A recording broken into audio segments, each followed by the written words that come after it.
Yesterday there was sun and there was rain.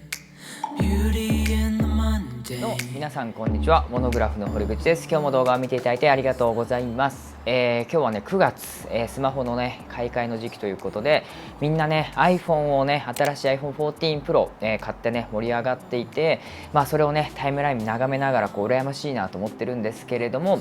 僕はですね今年 iPhone 14 Pro をね、見送った、理由というのがね一つありまして、もうそれはねこれなんですよね、Galaxy Z Fold っていうねこの折りたたみスマホのシリーズですね。これを僕ね去年から使い始めていて、もうこれがね良すぎるんですよ。僕本当にね動画とかあとはね漫画ですねすごくよくね、見たり、読んだりするんですけれども、その時ねこのねポケットに入る折りたたみのね、タブレット、スマホとしても使えるし開けばねタブレットにもなるっていうこの便利さがねもう革命的すぎて、ちょっとね今これ以外の、ね、スマホを考えられないなっていうことで今年はね iPhone 見送りました。そんな Galaxy Z Fold なんですけれども、こちらもですね、この9月にですね新機種が発表されて、9月のね、末ぐらいですかね、日本でも発売が決まりました。で僕はねすでにもう予約をねしているんですけれども、そんなね Galaxy Fold の最新機種 Z Fold 4ですね、Fold 4というのがちょっとね言いづらいんですけども、なんとこちらを、メーカーさんからですねちょっと一足先にお貸しいただけるということで、こちらね触ってみました。でちょっとね、1日2日ぐらいね経ったので、こちら感想についてお話をさせていただこうと思います。すでに Galaxy Z Fold 4ね、いろんなところでレビュー上がってるかもしれないんですけれども、正直ねGalaxy Fold をメイン機として1年間使ってる人ってほとんどいないと思うんですよ。 YouTuber でも多分ね僕ぐらいしかいないんじゃないかなっていうふうに思ってるので、多分ね実際のこう使い勝手の感想とか、このね、この Fold 3の際みたいなところで言うと、結構ね僕が詳しく伝えられるんじゃないかなと思ってますので、気になっている方はですねぜひ見てもらえると嬉しいです。はい、それでは始めていきましょう。今回のポイントなんですけれども、やっぱりねこの3つかなと僕は思います。まずねボディがねチューニングちょっと変更されました。で、カメラがですね、大きく画素が上がって、5000万画素ですね、よりね精細なカメラになりました。で最後にですね、これチップが、変わりまして電池持ちの部分が改善したんじゃないかっていうふうに言われてます。この辺りも実機で試してちょっと検証してみたので、ここ3点ですねちょっと見ていこうと思います。まずは、皆さん気になるボディのところですね、こちらから見ていこうと思います。こちらのね Galaxy Z Fold 3もあるので並べながらねお話をしていこうと思います。今回の Galaxy Z Fold 4ですね、このね折りたたみの機構とか、基本的なねディスプレイの、性能とかっていうのはね変わってないんですけれども、一つね変わった点としてはですね大きさがね、ちょっと若干変わりました。こうやって、床にね置いてみると分かるんですけれども、若干ねこの4の方が縦幅が、短くなってます。結構ねこの折りたたんだ時のディスプレイって、このシリーズですねだいぶ縦長なんですよ。なので結構ね上の方にね、手を伸ばすのが、大変だったりするんですけども、それがですね若干こちらの方が、こうやってね低くなって、そしてディスプレイのね表示領域を見てほしいんですけれども、若干こちらの方がですね、横にね広くなってるんですね。なので Z Fold 3はちょっと縦長のね結構縦長の印象のディスプレイだったんですけども、だいぶねこの横に広くなってスマホらしいですね、この使い方になったなと思います。で結構これは僕自分で使ってみて本当に思いますけど、やっぱりねすごく使いやすいです。これぐらいに横幅があるとこうねテキストも打ちやすいですし、なんていうかこのアスペクト比がですねすごいしっくりくるんですよね。なので、ここはね細かいポイントなんですけど、僕的にはすごい大きなね、ポイントだなと思ってます。このちょっとね縦長の Galaxy Z Fold 3と若干ね横長にチューンアップされましたっていうこちらの Z Fold 4ですね。続いてこの閉じた状態でちょっとね細かく見ていくんですけれども、ここですね、側面に関してはこのようにですね今回4はねメタリックな仕上げになってます。僕はね結構この3のねマットな感じもすごい好きだったので、この辺はね3ね、すごい僕気に入ってたなとやっぱ思います。で背面もこのような形ですね。このね背面のこのすごいね、滑らかな仕上げっていうところは、このね3も4も変わってなくて、この辺はやっぱり高級感ね感じられていいなと思いますね。はい、でカメラのユニットがね、今回進化してるんですけども、ちょっとだけですね若干、こちらね、4の方が出っ張っております。iPhone シリーズもそうだったんですけれども、若干ですねカメラの性能の進化に伴ってこのカメラユニニットがね浮き上がってるような形ですね。でもそんなにさほどね気になるほどの変化じゃないかなっていうふうには思います。あとこの辺のね実機をちょっと触ってみての感想で言うと、なんかねこっちの4の方がですねだいぶこう角張った感じがしますね。こっちのGalaxy Z Fold 3の方はちょっとね丸っこいね感じ、触っていてねちょっと滑らかな印象があるんですけれども、こちらはですねよりねこうカクカクした感じになりましたね。この辺も最近のトレンドというかね iPhone シリーズと同じようにですね結構この角張った感じっていうのは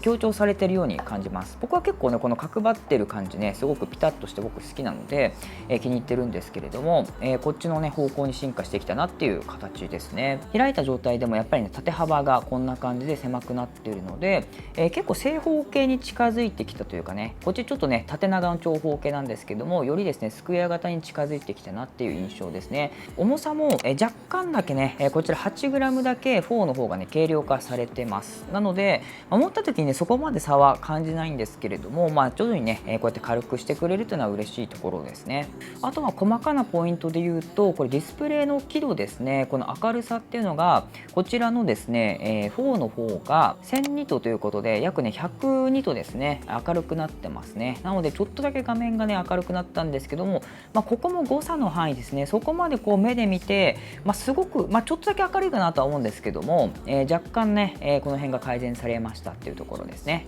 これはね前作共通なんですけれども、これ 120Hz のね非常に滑らかなこのね画面っていうのを採用しているので、すごくねこうやっぱ使ってては気持ちいいですね。すごくこうぬるぬるとね動くので、折りたたみのディスプレイにもかかわらずここまでの綺麗さっていうのを実現しているのねすごいなと思いました。一回ねこのディスプレイのこのね折りたたみなんだけどこんだけ綺麗なんだよっていうところは本当にねこう体感してほしいところですね。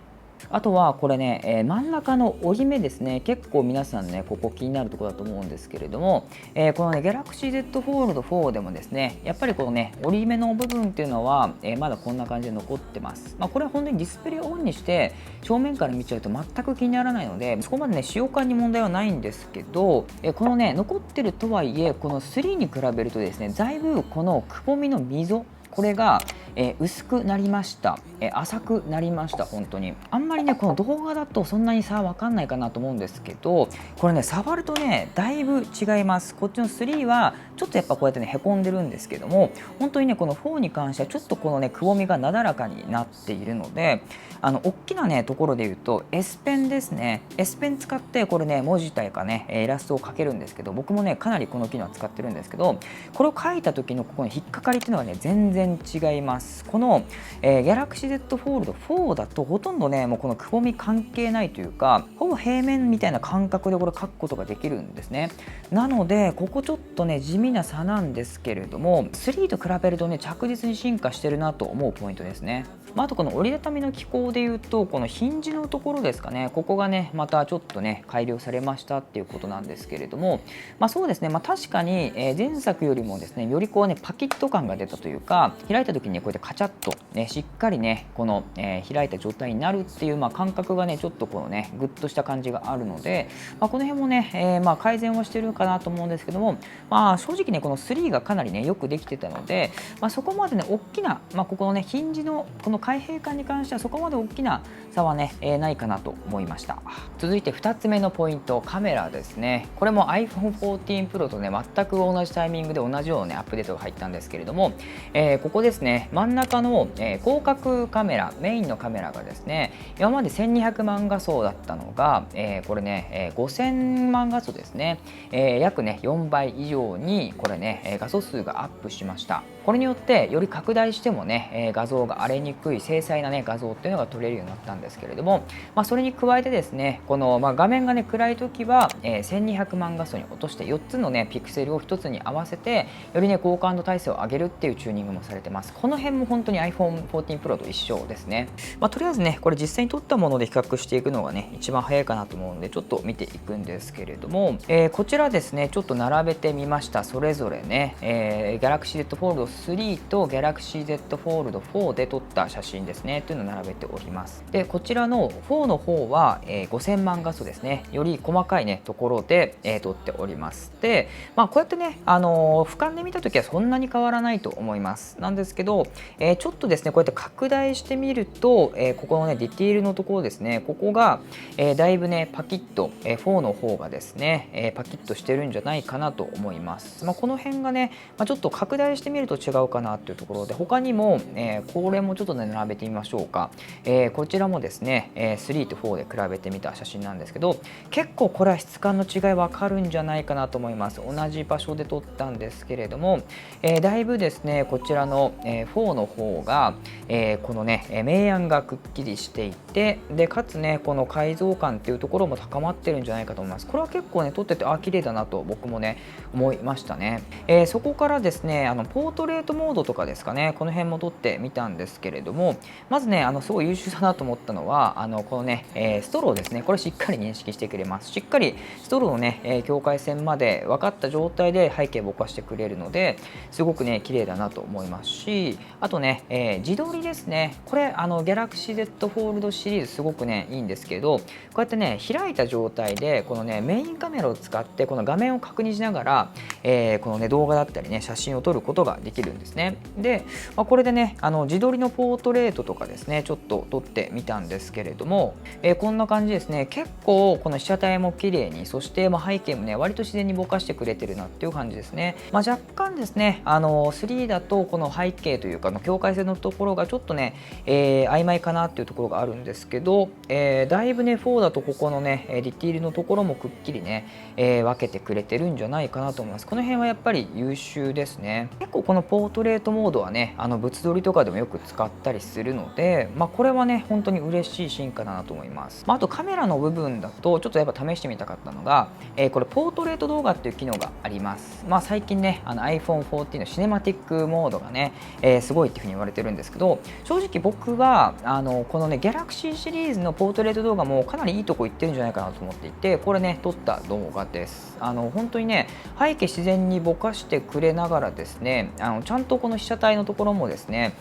綺麗に映してくれてるなと思います。で手ぶれもねそんなにしないしっていうところで、Vlog とかだったらねこれで十分ね、耐えられる画質はあるんじゃないかなと思います。ボケも結構自然ですし、もうちょっとねこの機能っていうのは注目してもね、いいんじゃないかなと思いますね。今回のねカメラ試してみた感想としては、やっぱりね画素と解像感は若干ね上がってるように思いますが、そんなにね体感としてすごくめちゃめちゃ綺麗だなって感じるぐらいの、大きな差はね3とそこまでないかなと思うので、この辺はね、ちょっとでもこの画質というか、体験をね底上げしたい方にね、向けてのプラスアルファみたいな感じだなと思いました。で、最後にですね3つ目のポイント、今回ねバッテリー持ちが改善されてるっていうところで、結構これね個人的にはでっかいポイントなんですよ。この Galaxy Z Fold 3ですねすごくいいんですけど、やっぱりね電池がなかなか持たないなっていうところがあったので、それが改善されてるっていうのはすごくね嬉しい話ですね。で今回そのね、バッテリーの容量は同じ 4400mAh なんですけれども、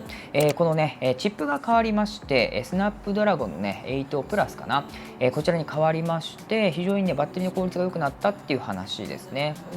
で、こちら実際に試してみました。同じ動画ですね YouTube の動画ストリーミングで流して、音もね、画面抜きでも同じにした状態で1時間流してみたときに、Galaxy Z Fold 3はですね電池がね 13% 減りました。1時間動画を流しっぱなしにして 13% 減って、で4の方はですね、こちら 9% しか減りませんでした。なので大体ね、僕の手元だと 30% ぐらいのこう、ね、電池消費効率の差がありました。とはいえこのね Galaxy Z Fold 3はね1年間丸々ね、使ってるので、多分バッテリーの劣化の的に多分ね、95% から 90% ぐらいだと思うんですね。なのでそれを加味して考えると、やっぱりね公式が言っている、20% 前後のこの性能アップっていうところに、ね、なるんじゃないかなと思います。これは本当に嬉しいですね。20% って言ったらかなりでかいですからね。10時間持つところが12時間持つっていうことになるので、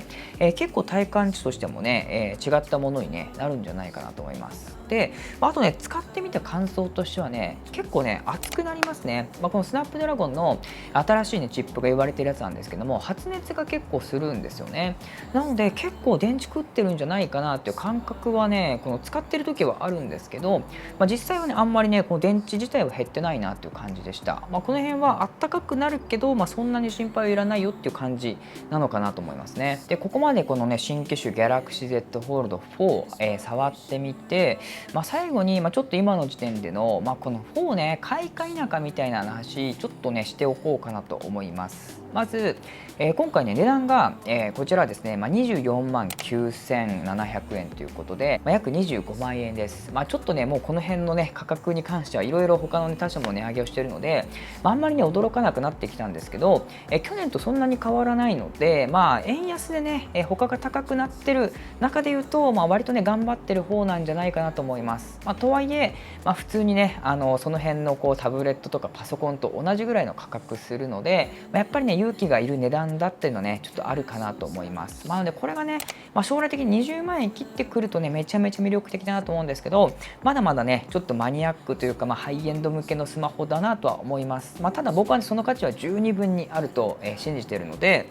全然高いとは思わないんですけど、勇気はねいると思います。でそこを踏まえてなんですけども、じゃあこの Galaxy Z Fold 3どうなのかというと、現在ですね、だいたいこれ中古市場とかで売ってる価格で、17万円とか18万円ぐらいなんですね。なので差額でいうと7万円ぐらいですかね、差があるんですけれども、逆に言えばね1年経ったスマホでもいまだにこれ17万とかそれぐらいの価格で売れるってすごいですよね。思ったよりねやっぱり値下がりしてないなと思うんですけれども、そういったところも含めて考えると、そうだな、このね僕はね本当に好きなので、僕はこの Galaxy Z Fold 4を本当に応援しているので、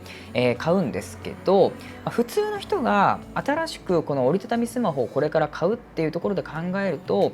僕は3でもいいかなって結構思います。このね2と3はだいぶ違うんですよ。本当に防水がついてペンが使えるようになって、でね、この画面もめちゃめちゃ綺麗になってっていうところですんごい本当にねここでも本当に 90% ぐらい、完成したっていうのがこの Galaxy Z Fold 3で、今回の4に関しては本当にね、残りの 10% ですね、最後のこうヤスリがけをしてこうね、滑らかにしましたというか、こうよりねブラッシュアップしましたっていうところがこちらのね4かなと思うので、正直折りたたみの体験っていうところでいうとここでねもう結構完成されてるんですね。なので、例えば今ね iPhone 使っててとか他の Android 使ってて折りたたみデビューしたいですよっていう方は、こっちでもいいのかなとね今の時点ではね思います。この辺はねちょっとまた詳しくね、動画1本撮ってもいいかなと思うんですけれども、そうですね、これから初心者で買うんだったら今安くなってるこの3ですね、ちょっとあんまり新品ではもう売ってないかもしれないんですけど、こちらから入ってみてもいいかなと思いますし、もしね本当に Galaxy Z Fold ですね折りたたみに本当にすごく興味があって、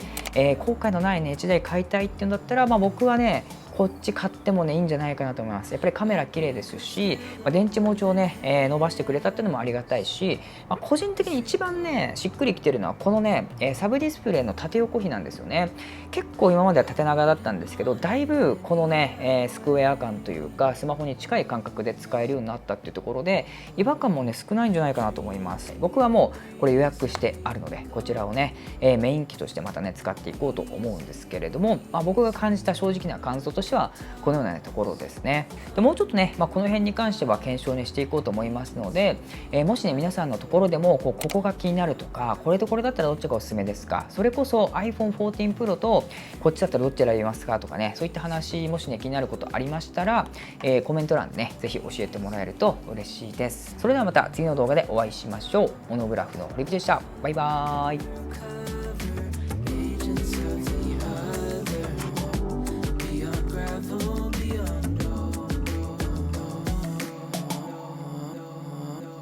で4の4は4の4 4の4で4の4はで4の4はで4の4